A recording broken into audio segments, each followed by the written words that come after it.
Hello, good morning, good afternoon, I should say, and welcome to today's Teardown Sessions. With me today is the LED wizard, Ben Hencke, and I can tell you from our setup in the green room, today's show is going to be extremely shiny. We've got so many cool demos to show you. We've got some live coding, we've got lots and lots and lots of blinking lights, as you might expect from the creator of Pixelblaze.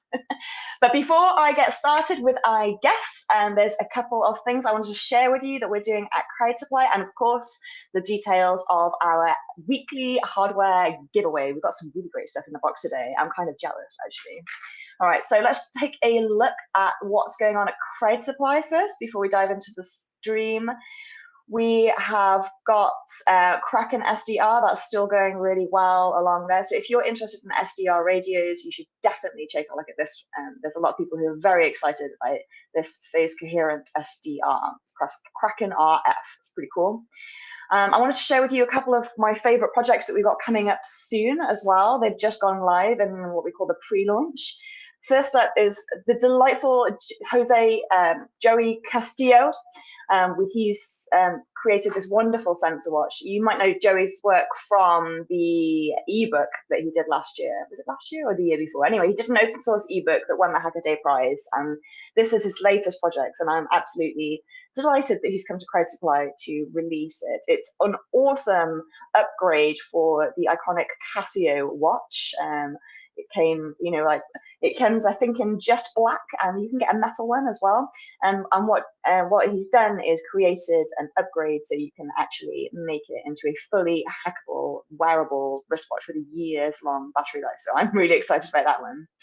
Also coming up, we've got the Connexio Stratus, which is a mega powerful board here with the NRF 9160 on it. Pretty great little thing. That's coming up real soon, actually. So if you're excited about this, very small, extremely powerful, runs Zephyr as well.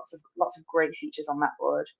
And then finally, coming soon, we've got this hilarious board, which is one of those things you think, really, until you read about it, and they're like, actually, I can't believe nobody's done this before. So this is the M4 breadstick. It fits directly down the middle of your board, and it means that you can prototype with the M4, with the SAMD51 chip, but you don't have to use lots of jump wires. You can just plug it in and start prototyping with minimal wires. So this is great for classroom applications, and also, who doesn't want a breadstick shaped like that? I think this is a hilarious one. As always, I want to give a shout out to our field reports program. If you are using any Crowd Supply devices, please send us a photograph and a couple of sentences, and we will give you $25 and promote you on our channels as well. So we are actively looking for some cool field reports if you have them. Share those with us. We'd love to hear how people are using our devices. And then finally, I just wanted to give a shout out for our Twitter, which is crowd_supply, and our Discord, which you can find at the top here. We've got quite a lot of creators who hang out on the Discord, and you can go and talk to them or ask their opinion. So if you're thinking of creating your own Crowd Supply project, this is actually a really great place to go and hang out. Lots of our existing creators hang out on this Discord. So you can find that on the pinned tweet on our Twitter. That's crowd_supply. All right. So let's remove that, and then I will tell you about our exciting box of hardware giveaways and how we do that. This is our exciting box. It's not even closing this week, and there's stuff on the desk that I'm not going to show you, but there's a great stuff this week to give away, and all you have to do is hang out with us here today. I've written a timestamp on the back of this scrap of paper, and when you get to that timestamp, the person who has commented most recently will get this giant box of goodies, which I'm quite jealous of this week. I might have to see if I can get one of these things that I'm giving away for myself. So please do like and subscribe to the channel. We do these every Friday now. We've got a really great list of guests coming up. And we do really, really, really appreciate it when you comment and say hi or send emojis, because it makes us feel like we're not just talking into the void. Like there might be actually people who are out there interested in what we have to say, nerding out with us. We're all alone, but just together, like looking at our laptops. So please do comment and let us know that we are not, in fact, alone. And if your comment is closest to this timestamp, you'll win an awesome box of goodies, which is quite cool. All right, so without further ado, let's bring on our guest today. Let's change this over. Where are we? Let's do that, and then add in Ben, and then let's put our names on instead. Ooh, there we are. Look at that. Hello, Ben. Let me unmute you. No, I've not muted you. You can actually speak. Hello. Hello. Where are you joining us from?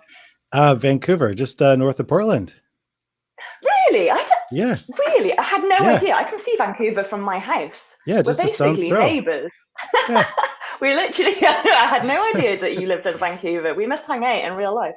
That's so funny. So before we dive into the world of Pixelblaze, I'd like to know, do you want to introduce yourself?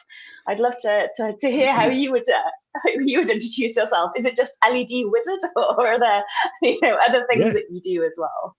Yeah, my name is Ben Hencke, and I'm resident wizard at ElectroMage. And I just have fun making cool gadgets and LED stuff. I like to introduce myself as a guy who's been making LEDs blink for probably too long. What do you do after you blink the LED? You make it blink better. Yeah, and again, and more. Well, we've got a pretty full house today. Let's see who's joining us. So first of all, we've got Ashton E, who says, hi, I'm first. And to be fair, Ashton did join us a full hour before the stream started. So there was no danger of anybody else. In fact, Ashton commented before even I turned up to the stream today. So congratulations on being first there, Ashton. Good job. Leon Anavi, creator of all sorts of really exciting open hardware, is here with us today as well. Say hi to Leon. Hi, Leon. It's always lovely that you join us. And we've also got Brittany, who is known on the internet to other people as Strafe from Great Scott Gadgets, who was our guest last week, actually. So if you're interested in how to make your open hardware community offering pop, go and check out our last week's stream, because she's given us some really great nuggets of advice there. We've also got the delightful Alvaro, who I've not seen in the longest time, and I'm really happy to see you here. Hello, and it's really nice to see your face, even if it is just an avatar instead of your lovely real face. We've also got Zonka saying hello. It's a good day for rainy projects, rainy day projects. I agree. Well, here in Portland, it is always rainy at this time of year, but yeah, so I agree. It's a good time for projects. We've got Jason in the house as well. Hello, Jason, who joins us fairly regularly. That's really nice to see you again. We've got Jeff Glass. Hello, Jeff Glass. I like it. Hi. Louis is joining us as well. Hi there. We've got Drew Festini in the house, who's put an emoji of a bread and a ruler. Breadstick. The M4 breadstick, of course, that was what it was. Bread and a ruler. Brett saying, yeah, it looks crunchy. That it does. Timon's here as well. Hello, Timon. It's really nice to see you. And then, yeah, but I think, I don't know what you're saying congratulations to me about, Zonka. I'm confused. But thank you. I appreciate it. And Drew saying that he can paddle to Vancouver on his paddleboard. That's funny. Here we go. Jeff is saying that LED Wizard is a massively powerful title, and I totally agree. So we've got quite a lot of people here saying hi to us. So keep your comments and questions coming. We've got an LED Wizard here, so you might as well ask him for your if you've got a spell that you particularly wish to cast with LEDs. Now is your chance. So please do ask any questions at any time, and I will bring them into the chat and add them in. That'll be great. All right.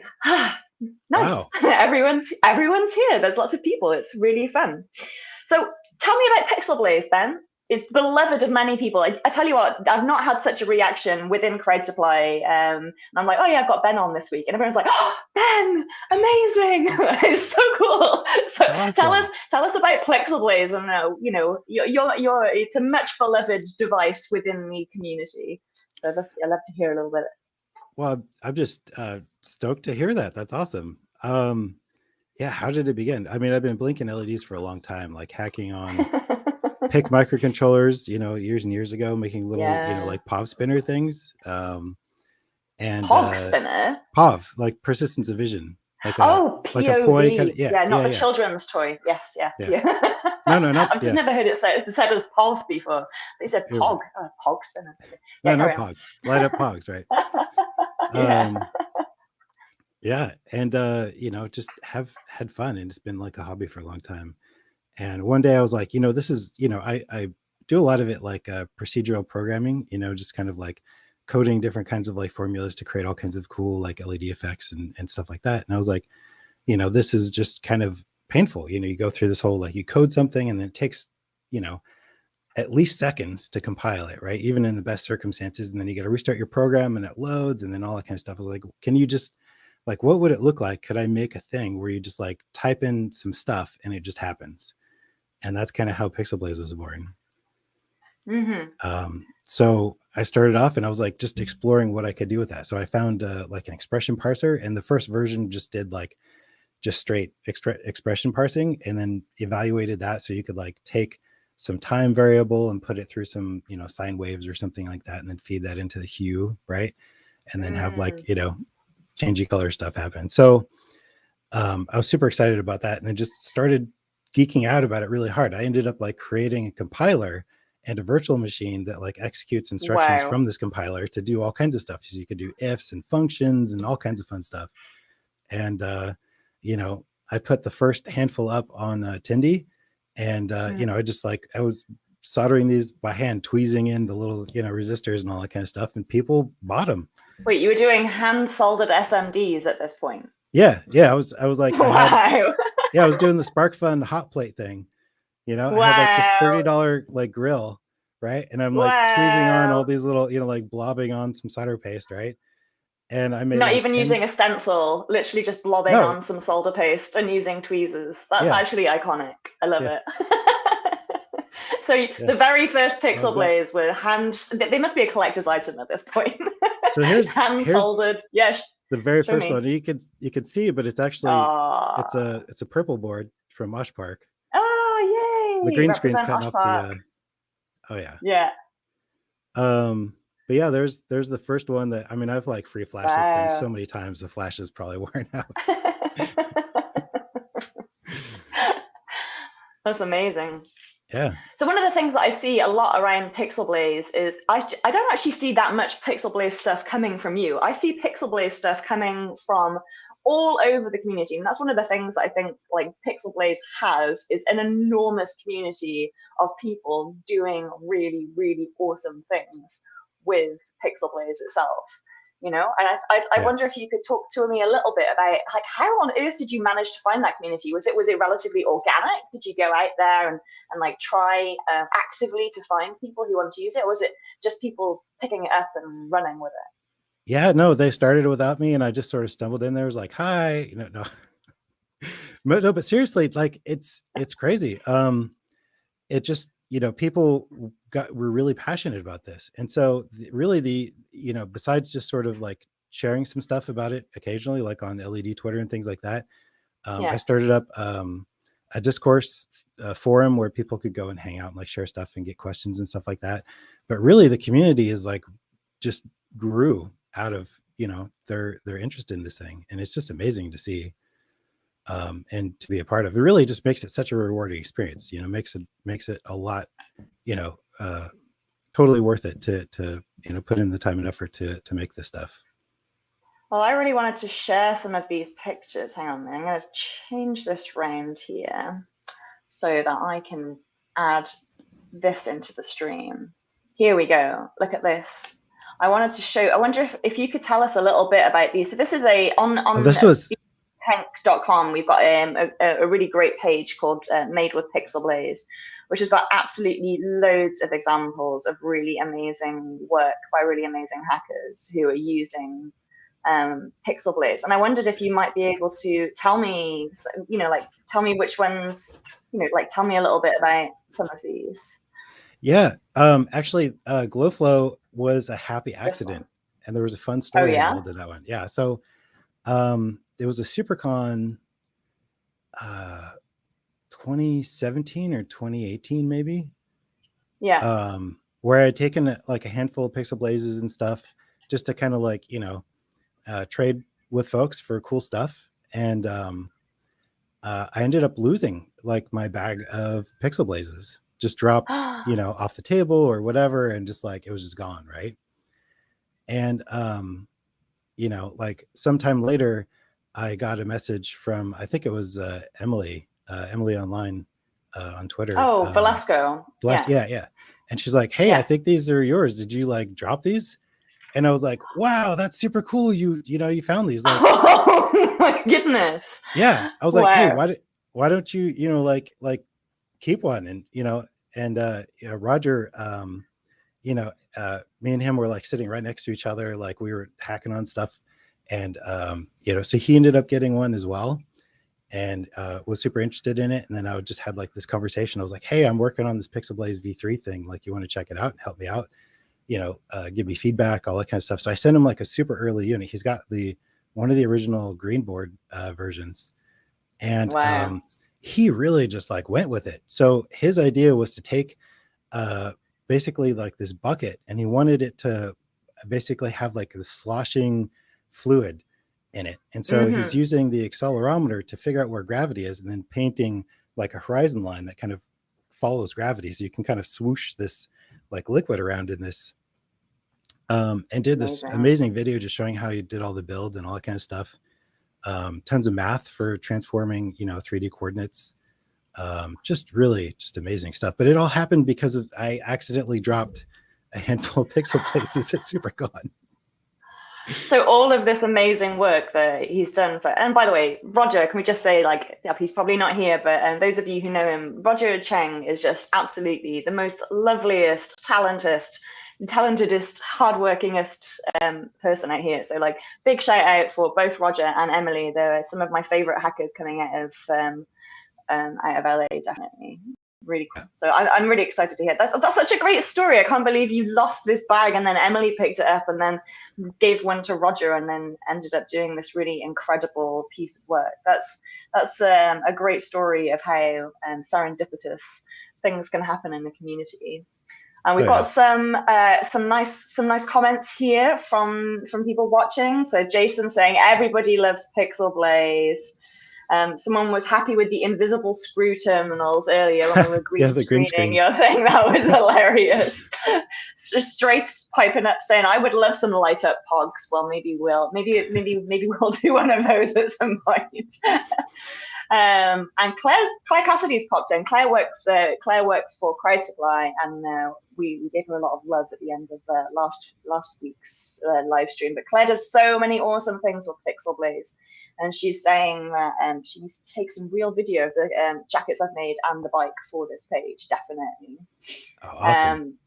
Lots of excited. Yeah, and she's also said, light liquid with the flow. I love it, yeah. And that Straith has commented saying it's great teamwork and Alvaro's mind is blown with that. I mean, I agree. It's just delightful. There's some lots and lots of really fun things here. I really love this one. Amy does some great work with Lego, and this one just looks so cool. She makes everything look so cool as well because she's so good at videos. There's some really great other ones here. Are there any other ones you wanted to? This one's delightful as well. Did I see this at Congress? I think I might have seen this as an installation somewhere. It's really cool. So what are your favorite, you must have seen hundreds, if not thousands of applications of Pixelblaze things at this point. Do you have anything that really sticks out to you as being something that blew your mind, that took it beyond something that you'd envisaged? Well, it's actually on this page. If you scroll around, you'll see some like alien sea creature stuff by Eric Dunn, and he's just stuff. And right there, absolutely just mind-boggling, amazing artist. And he does this stuff. He creates like these molds of like various things to create like these alien creatures that you could totally picture living, in some ocean on, some alien planet or something, right? He's a wild. Just absolutely masterful mold maker. Like captures, like some of these are based on like a little cactus and he's like got Oh, individual little wow. spines and stuff in the mold, just absolutely mind-boggling. But really, you know, These are it's amazing. the thing I really like about it is that it's got the diffusion and the light piping going on, so it's not, you know, just staring at like, you know, naked LEDs, right? You're it's all part of the piece. It's making the piece glow, and so I really, you know, like how he's incorporated that stuff into his art. Yeah, And yeah. he's actually was like not even a coder at all. Got Pixelblaze and was able to use the, you know, the live coding to kind of like just kind of understand where he could like tweak numbers and just experiment and get it to do what he was looking for, which I thought was really cool. Yeah, super cool. And that's something I wanted to ask you about actually as well. Is let's remove that so I can actually see your face again. How about that? So I know that Pixelblaze is used a lot for people who don't code, so like non-coders to get to grips with LEDs, or people, you know, first-time coders. But I also know that you've done a lot of work in education as well. Do you want to tell us a little bit about how the Pixelblaze is being used both for non-coders and Mm-hmm. for people in education? Yeah. So, I mean, Eric's a good example of somebody who's, you know, who's coming in and just kind of picking up just enough to do what they need to do. There's other people that are sort of beginners or novices that might know some coding, or, you know, might know like some Arduino stuff and do some fast LED type stuff, and want to, you know, kind of get a more intuitive sense of on how like this, you know, typing in some math and code can make LEDs do cool stuff. Also, working with an educator in Western Oregon University who's creating programs to teach kids all the way from sort of like middle school through early college how to code using Pixelblaze as part of his dance and education um, classes. And so it's really cool to see like this fusion of dance with LEDs. So you can express yourself not only in dance and physical movement, but also, you know, putting your sort of intention into these LEDs that you then use to enhance yourself is part of this dance. Just absolutely cool stuff. So most recently he did this program. It's like called the iCrab. It's an educational video that the kids produced to teach people about dead zones and stuff and see and how that, you know, impacts wildlife. Oh, Yeah. nice.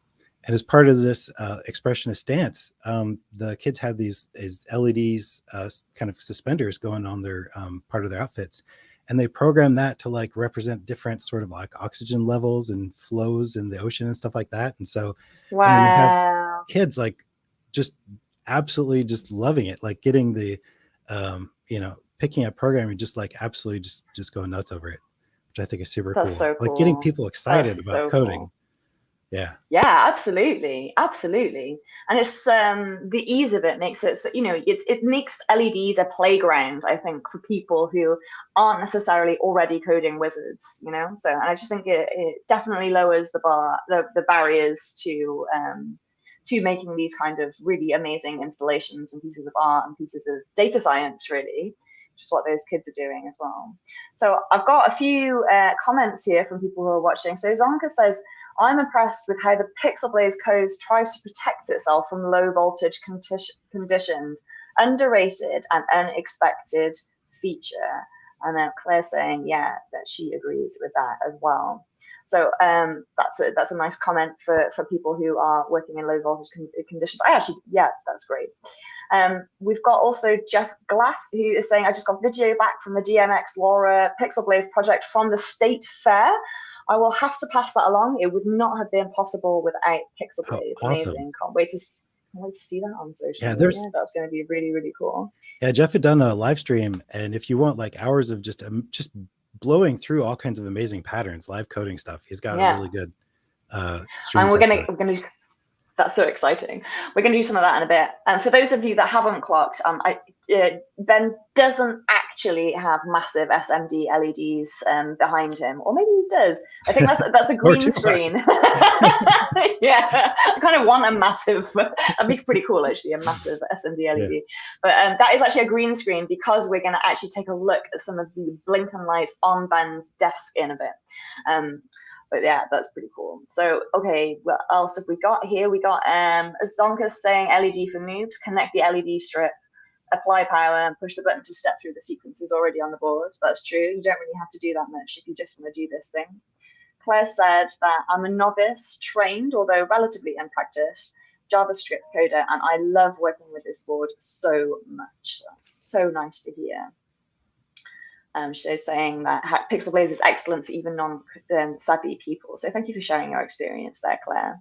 And Bob says he's already killed at least one micro by pulling too much current when I set my LEDs to all white. Yep. Yeah, it's a nice little barrier. And Strath is saying I'm going to have to pick up Pixelblaze now. This is also cool. Yes, you definitely have to. I think you will love the Pixelblaze, Strath, definitely. So also, Claire demands huge SMDs. Yeah. You know, I did see somebody. Have you seen the guy who goes? There's and I've forgotten his name. The discrete so annoying. LED, the guy right? with the massive through hole LED that he wears around his neck. It's like this long, and I think he sells them on Tindy, or he used to sell them on Tindy, like hand cast like LEDs, like the size of my torso. They were really funny, and he would carry those around. That was really funny. Yeah, we need a surface mount. I demand huge SMDs as well. So would you be willing for me to spotlight you so we can have a look at some of the cool blinking lights on your desk? Yeah, for sure. Is that allowed? Sure. Yeah. All right. Let me change the corner bit, and I'm gonna remove. I'm gonna solo layout you. There we go. Hopefully you can still hear me. Maybe, maybe not. Yeah. Okay. Good. Go on then. So I've got the floor is yours. Yeah, this is over here. We're definitely gonna have to make a one that size for sure. Okay, so LED stuff. I've got a handful of Pixelblaze LED things going on here. So on the top right is Wave Cubed, which is an art piece I made at the Makerspace when I lived in Santa Cruz and had access to a laser cutter. And it's acrylic fins that have kind of a wave to them, and then that changes over time. There's a 14 by 14 APA 102 matrix underneath it that kind of powers the whole thing. But acrylic is just love how acrylic catches the light and sort of moves it, gives it a texture. On the bottom right, we have Jason's Fibonacci 256. And then on the top left, we've got a 3x3 of 8x8s of the 2012 panels. And on the bottom left, we have just like a 3D printed crystal thing I was messing around with. So I just made like this fractal crystal thing in like OpenSCAD and like printed that as like in the vase mode or whatever. And then threw a panel under that. But it's like pretty cool, the effects you can get just with like some clear 3D printed stuff. And there's a 8x8 in there creating all the light.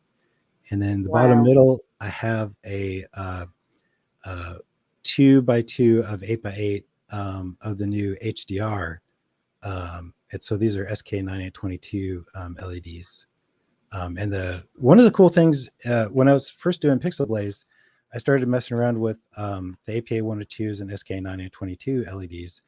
And they have an extra 5 bits of brightness control, global brightness that like controls all the RGBs. And then in addition to that, you have like the normal 8 bits. But really, if you use those two together, you just get effectively 13 bits of range. So the dynamic range on that thing is absolutely nuts. Like it can fade to black almost imperceptibly. So it's really good if you're, if you have any kind of like, just plain naked LEDs, you can really get a lot of texture in there without having to turn the brightness up too much and blind yourself. Let's see. And then the strip kind of swirling through the middle is one of the new chip on board ones that has like a crazy density. It's like 330 something pixels per meter. So that's amazing. That's all the fun LED stuff I've got on the table. That's really fantastic. We've got loads of comments from various people. Alvaro's like, whoa, which is basically the only thing that I just said in the last few minutes was wow. Oh my goodness. Claire's very excited. Pounds the desk talking about like, yes. Bob says beautiful. Jason says, I spy a Fibonacci 256. Yep. Is that correct? Down there in the bottom right, yeah? Yep. Timon says loves the 3D waves. Me too. I've not seen that before. I've seen Geekmon Projects do some really cool stuff with edge light acrylic before. I've not seen this wavy thing. That's just really, really exciting. Zonka says I like to edge light acrylic as well. And for those of you that haven't done that much edge light acrylic or seen much edge light acrylic before. I know that Geek Mom Projects did a really great write-up of how to make your own edge light acrylics in Make Magazine like a little while ago. I think, if I remember correctly, she did a little rainbow, edge lit rainbow, and if I remember correctly, she did a cool tutorial for it as well. So look her up if you're interested in edge light acrylic. Claire saying, 3D printed crystal thing, classic LED shenanigans. That's true. And HDR for the win, best Pixelblaze feature in my opinion. All right, so there's some love for that. Claire saying, yes, cob strips forever. We love it. And Jason says the swirl animation in the top left is fire with star eyes emoji. We love that star eyes emoji. And Zonka says he also loves the look of adding pixels into the big paper star lantern from IKEA. Oh yeah, I've seen that one. Didn't get a straight one.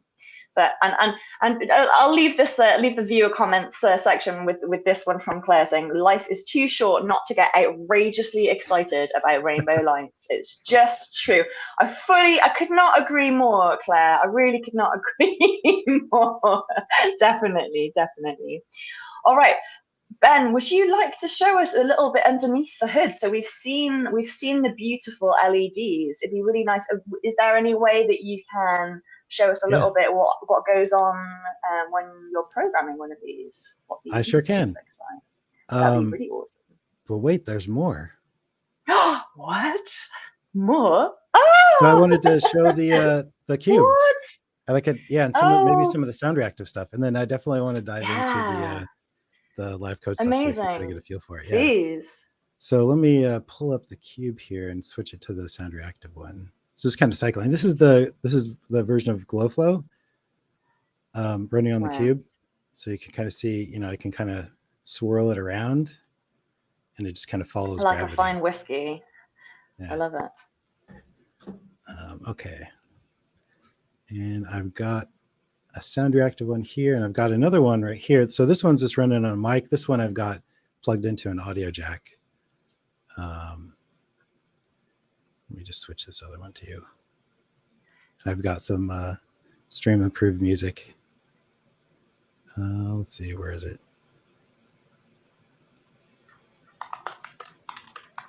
There we go. Spectrum analyzer. Just some basic stuff. All right. Let's see. I don't know how well the music's going to come through the stream. Just going to kind of pick up through my mic. Let's see how it goes. It's an experiment. I've never had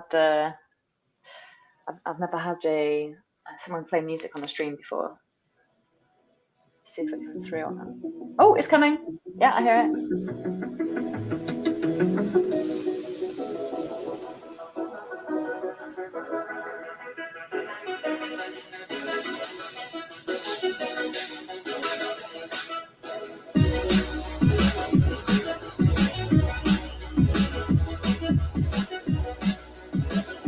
So this is just some of the fun stuff you can do with the sensor board.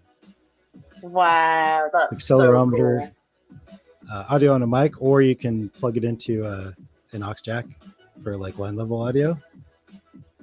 And a light sensor. So I added that, and I'll show you later. But it's like I made it super easy, so you can use all these sensors without having to like code drivers to like pull values and stuff like that. It just throws it right into variables that you can just start using.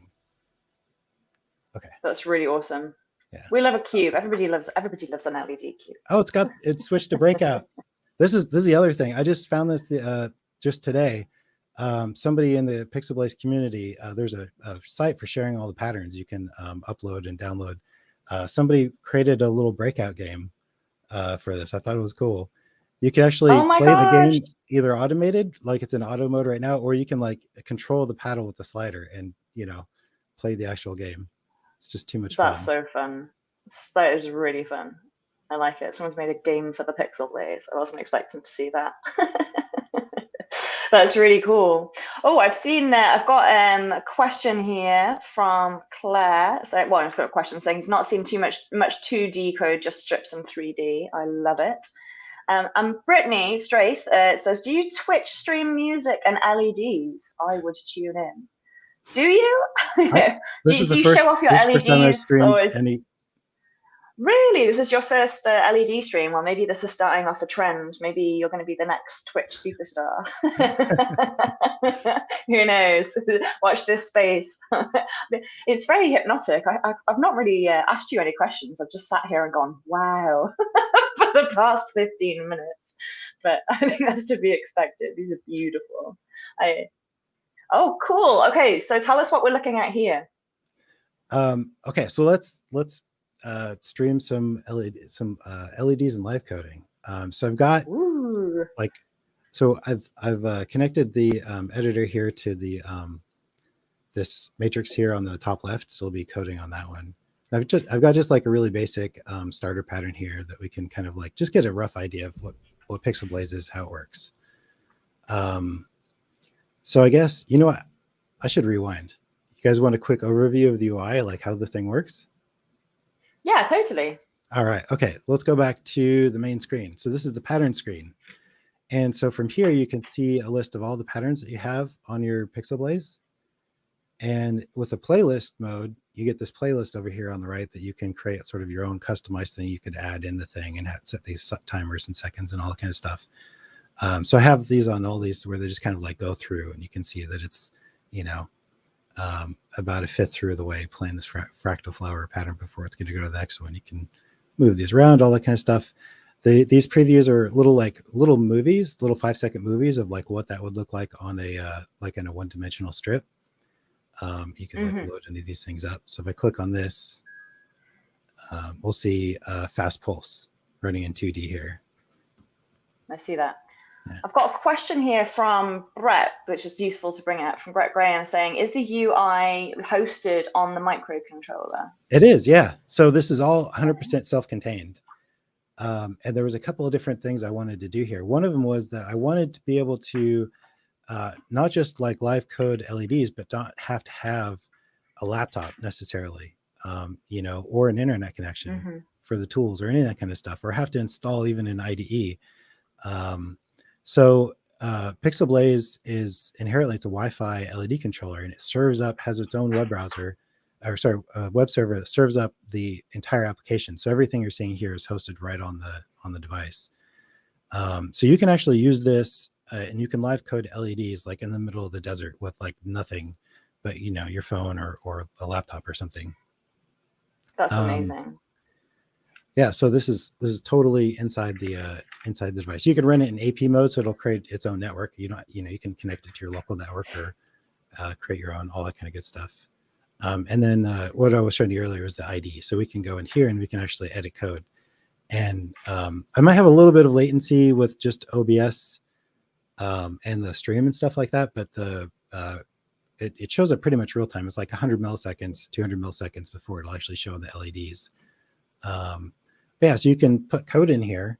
It's a subset of JavaScript ES6 syntax, but it works kind of closer to C just in terms of like how it works. And you have like a really small animation framework. So you get this before render function, and this is where you can do stuff between each animation frame if you like.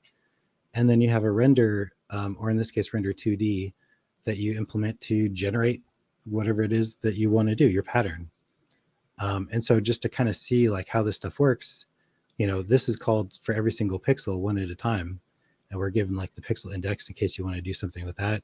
And in 2D, we have the X and Y coordinates, which goes from 0 to 1, 0 on the left, all the way to 1 on the right for X. And then for Y, it's 0 on the top to 1 on the bottom. And so you could use this to create colors basically. So we can, you know, call the HSV function to use hue saturation values. So we could pick the color, like how saturated or desaturated, like white versus, you know, vibrant color, and then the value or the brightness level. So what I've done here is I've just set the hue to Y, but the saturation is all the way at 0, so it's just doing white. And then for value, I'm creating a wave based on X position offset over time. And so you can see here on the top left, you get like this kind of like soft cone looking gradient that is moving across over time. And so if I just change this and I just get rid of the time variable, it's like frozen in time, right? Or I could like do +5 and then it'll shift it a little bit, right? Yeah. And so I've got like this time function that is creating a changing value over time that you can use in your animations. That's really awesome. That's yeah, really so I cool. mean, we can just kind of like explore some of this stuff really. Before we go into that, I've got a couple of comments and questions to go into, and I'm also going to add myself back in as well, just briefly, so we can. Because we've also someone has won the timestamp has passed the timestamp on my scrap of paper as well. So someone has won the box. But let me just bring up some comments first. So. Zonka said, I really like the playlist feature and I would love it if I could set a range for time, i.e. between 90 and 300 seconds. Oh, interesting. Claire says that she codes pretty much exclusively on her phone, off-grid or out of Wi-Fi range. To clarify, she means that's how she codes her Pixelblaze. I make mostly wearables and art at off-grid events, so being able to code via IPA is deeply valuable to me. That's a nice piece of feedback there. And Claire does all these really amazing festivals and events. So something like Pixelblaze really means that she's able to take her tech with her and make it more site specific without having to worry about, oh, can I access this like web-based IDE, or do I want to lug my laptop out into the middle of the field? So I think that's a deeply treasured piece of functionality. So thank you for making it fully accessible by phone. That's great. Awesome. Zonka says, I replaced an Arduino board running a 20 pixel art piece on the mantle with a Pixelblaze Pico V3 connected to the home Wi-Fi. Super cool. Good job. And then he says, now we, I guess, can use a browser to fiddle with the patterns. It's also super easy to change the brightness from the browser. Cool. Thank you for sharing that. All right. So there are a couple more comments, but I wanted to say that Brett Graham, Graham, did you say it? Just Graham in America? Graham? Or anyway, Brett, the only Brett in the comments. You put the comment closest to our timestamp. So you are this week's winner of our mystery hardware box, which is quite cool. Let me have a little look about what's inside today. Well, first of all, obviously we have all the very exciting stickers and so on, but there's also an extremely fetching Mauser baseball cap, which is extremely desirable, as you can see. We've got a laser cut crowd supply coaster. We have got, these are really cool. We've got 2 packets of bare conductive paint. So I don't know if anybody's played with these before, but these are super fun. You can make circuits with a paintbrush or with a screen printing thing. So you've got 2 of those, a full case of this here, and a nice convenient one in a tube. That's from the lovely Bare Conductive, who are an open hardware company based in London. Shout out to Bare Conductive.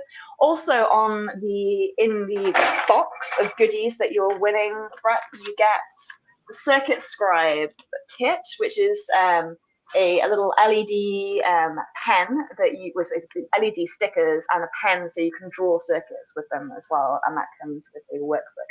So Brett, drop me a DM on Twitter, under Crowd Supply Twitter, and with your address, and I will sort you out with this box of swag and goodies and very, very shiny stickers as well. So that's it. And thank you all for commenting as well.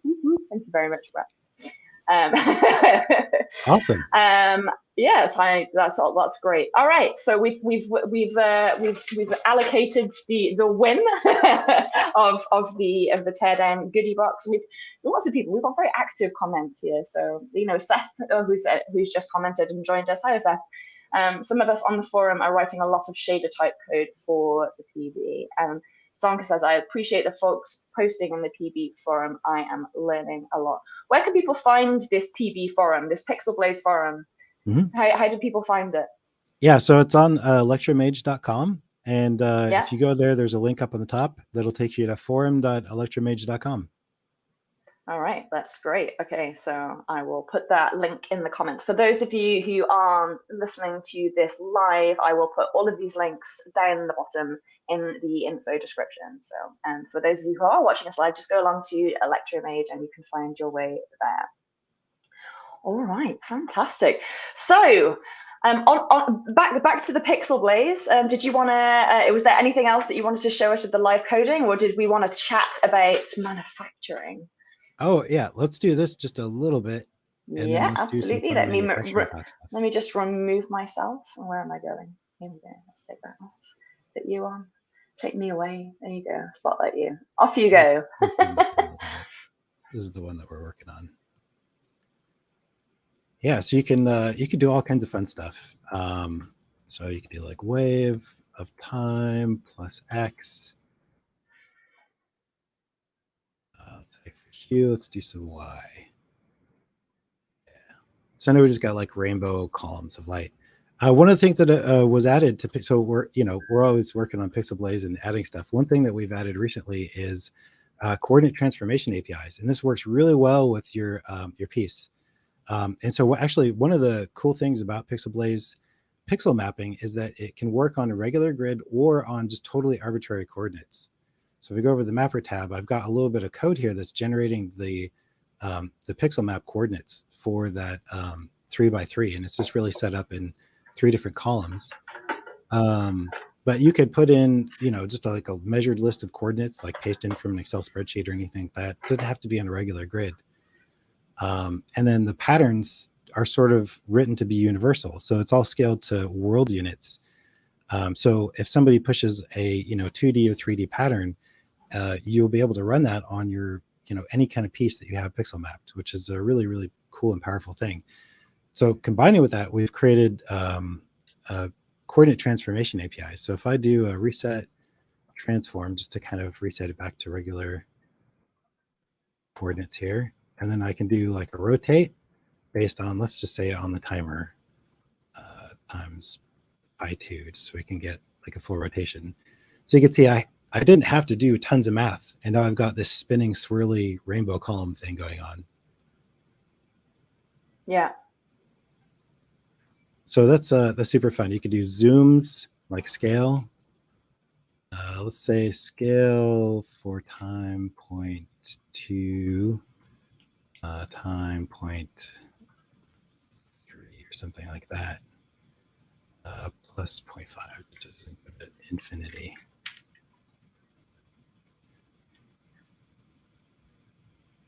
Now it's going to like grow and shrink, and maybe speed that up a little bit. Nice. Claire's left us a comment to say, Ben, I know you are so busy, but I would watch the hell out of some tutorial videos of you messing around with the Pixelblaze code like this. It's true. Awesome. Watching other people live code is so useful to me. Like as a, I don't do that much stuff with LEDs, but watching people who actually know what they're doing with LEDs, it's really interesting to see how you're approaching different tasks as well. It's I love watching people live code. And Claire said, I learned a thing. Good. That's awesome. That's why we're here. Yay, learning. Hooray. Awesome. And Louise said, mapping in Pixelblaze is excellent. Ben clearly put a lot of thought into it. Awesome. Thanks, guys. Very cool. Well, there's some live code stuff. There is some live code stuff. Yeah. So Did you want to talk? Should we? What do you want to do? Do you want to do anything more in the code, or should we come out of that and have a talk to each other about creator woes and talking about? I know that you've got a lot of tips to share around manufacturing for people who are doing this for the first time as well. Yeah, just wanted to show you some of the basics. No, it's really if anybody has like stuff they want to see, leave a comment, and if we have time, we'll get back to it, or maybe I'll have to do. Oh, totally. Yeah, totally. And then we've got Stray saying it's so soothing and reassuring to watch other people code. I completely agree with you. And Claire said, yes, live code. The docs are so good, but this is so much gooder for learning. It's true. There's nothing that's quite like seeing somebody else do that kind of work as well. All right, I'm going to add myself back in. And wait, what's going on here? What are you showing us here? No, wait, wrong one. I was just changing some patterns. Yeah, I love it. Good. Here we go. That's what I mean. So that's I like the fact that at the moment your LEDs are currently labeled as Ben Hencke. That's very good. It's very good. So when you went, was Pixelblaze was your first product, right? It's the first time that you actually made a thing that you sold. Is that correct? Yes. Okay, so how was that experience for you, going from here's a prototype that I made to here's like a couple that I hand soldered and put on Tindy to Yeah. actually something that has a real big community now, and you've sold quite a lot of boards. You know, how was that process for you? Do you have any tips for people who are Yeah. wanting to do the same kind of thing? Yeah. So I mean, it was actually pretty easy to get into, and I say easy. I mean, there was still a lot of work involved.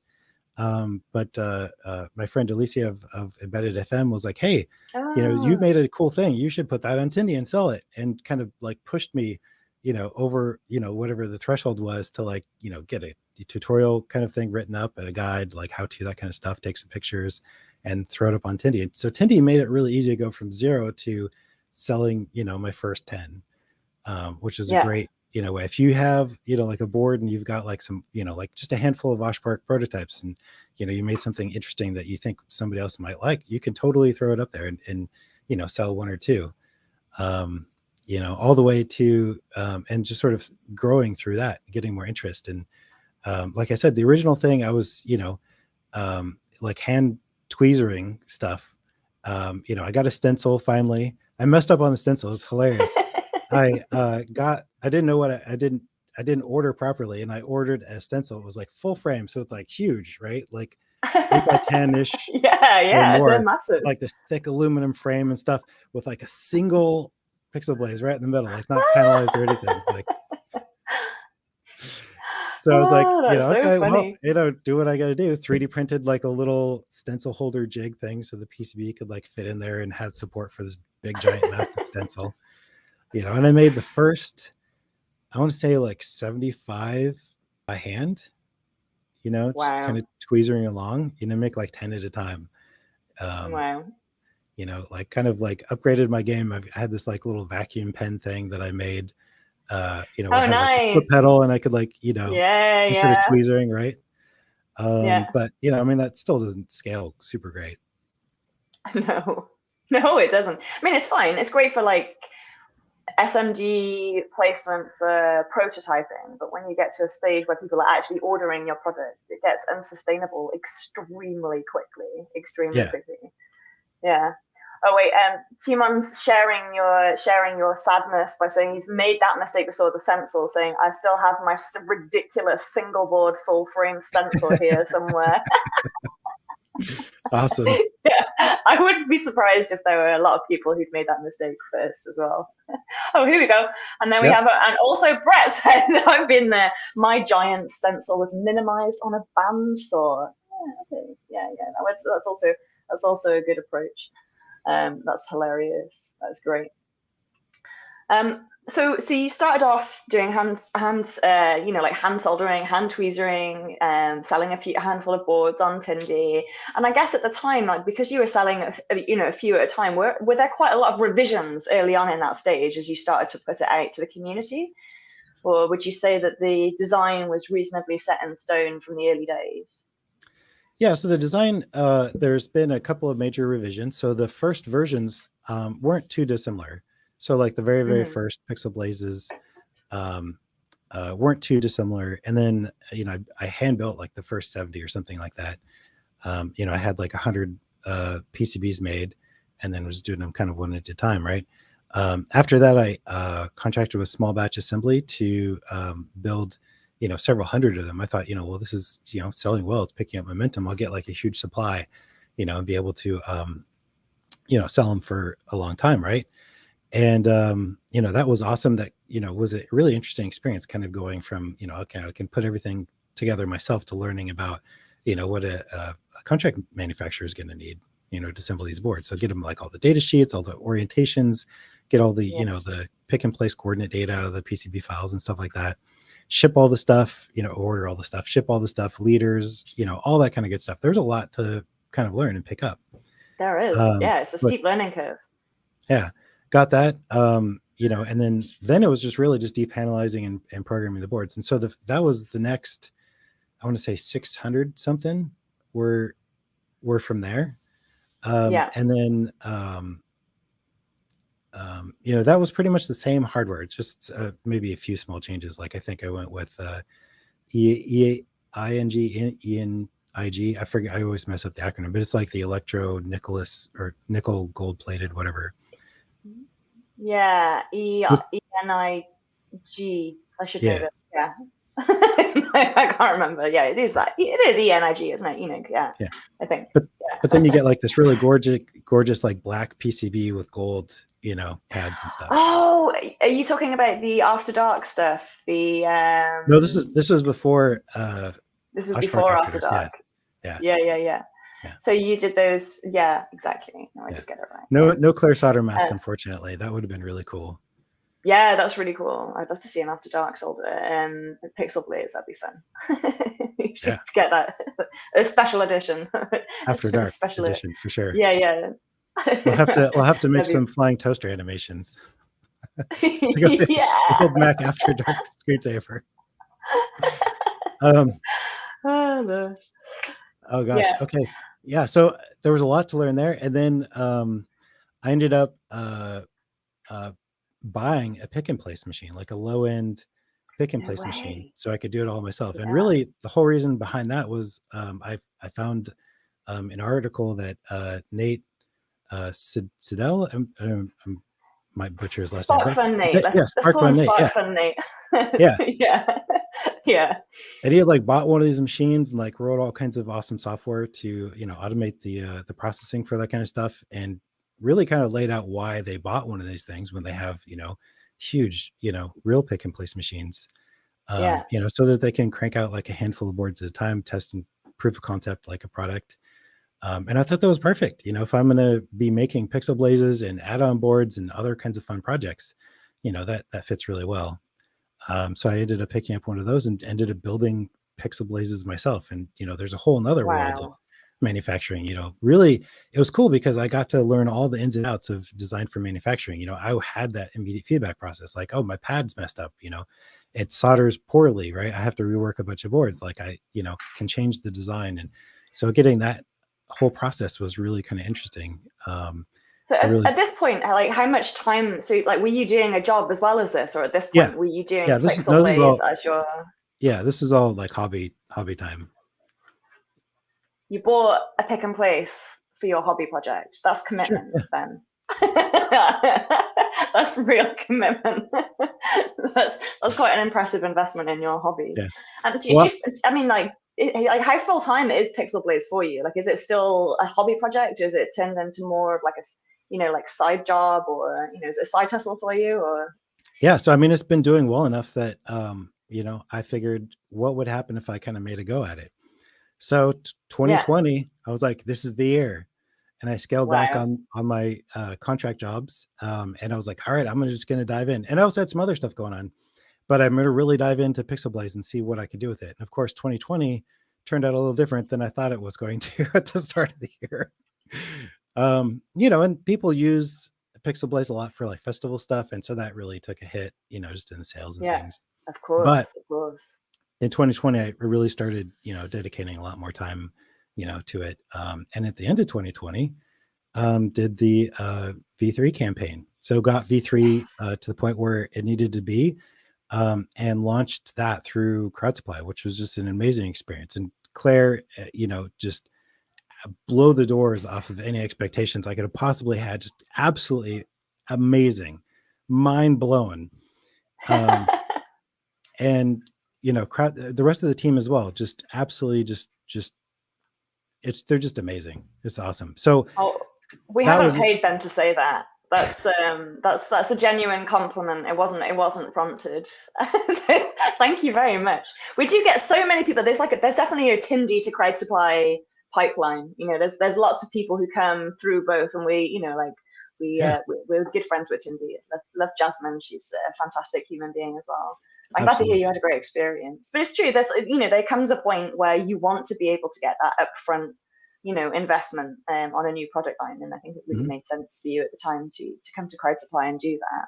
That's cool. Yeah. Oh yeah, and it's an event. It's a campaign. Exactly. Exactly. Yeah, it's an event. It's not just, oh, here's this thing for sale, Yeah. which is fine at the beginning, but sometimes you want to be like, ta-da! You get bigger, but bigger splash. People hear about it. It's definitely a worthwhile exercise to do, and I think you did it particularly well. So that's great. Well, I had In help. fact, Claire says, "Heck yeah, bud, you killed it." It's true. Oh, and Claire also says that if you make an aesthetic Pixelblaze patched with them after dark, I will finally design a Pixelblaze SVG enclosure file for laser cutting. I pinky promising. Claire is a laser cutting expert. Oh, yes. As well as her LED shenanigans, she's also incredible. Many years of laser cutting behind her. She made me a really beautiful necklace, actually. So that was really cool. Yeah, so that's a nice promise there from Claire. I have to say, we've gone over time already, but that's okay. I don't mind. We're just having a nice time hanging out with us here. But we probably should wrap it up in the next, like 5 or 10 minutes. Okay. Was there anything in particular that you wanted to share with us? That like shout outs to people whose work that you really love, or project announcements, or like any kind of asks, if you want people to join the forum, if you want help on something, if you just want people to buy the Pixelblaze and join the community, like now's a good time to start that All right, line yeah. of thought. I mean, everything you just said, that's perfect. We'll go with that. Everything you just said. Yeah. If you haven't tried it, like, give it a try. Like, people really dig it. And yeah, I need to be better about, doing more like the marketing, kind of showing you what it is and what it looks like and how cool it is before you buy it. But take our word, take everybody else's word. Honestly, yeah. Yeah. I think everyone loves the Pixelblaze for a reason. Everybody, like Ben is much beloved within the maker community, partially because you're a delightful human being, but also because you've created a genuinely, like, it just makes LEDs like super easy and super customizable. It's a really, really great product, and I'm very excited to see you coming on and at the show and actually showing off what it looks like to do a little bit of coding as well. It's really cool. If somebody wants to get involved beyond just buying a Pixelblaze, for example, if somebody wants to get in touch with you, or they want to share some of their work with you, where are the best platforms to reach you? Is it on your website or Twitter, or where do people find you? Yeah, for sure. So the hangout spot right now for Pixelblaze folks is the forum, forumelectromage.com. Check that out. Say hi. I'm also on Twitter. My handle is im889. There's also LEDmage at LEDmage. Although mostly I don't use that for too much. Maybe some more marketing type stuff. If you're into that, feel free to follow LEDmage as well. And yeah, give it a try. If you have patterns that you've tweaked, even if they're just copies of other patterns that you've modified in some way that you think is cool, by all means, share it. Check out the pattern sharing site. That's on electromage.com as well. You can click on patterns. There's hundreds and hundreds of patterns. Like, there's so many patterns that the community has contributed. It's absolutely mind-boggling.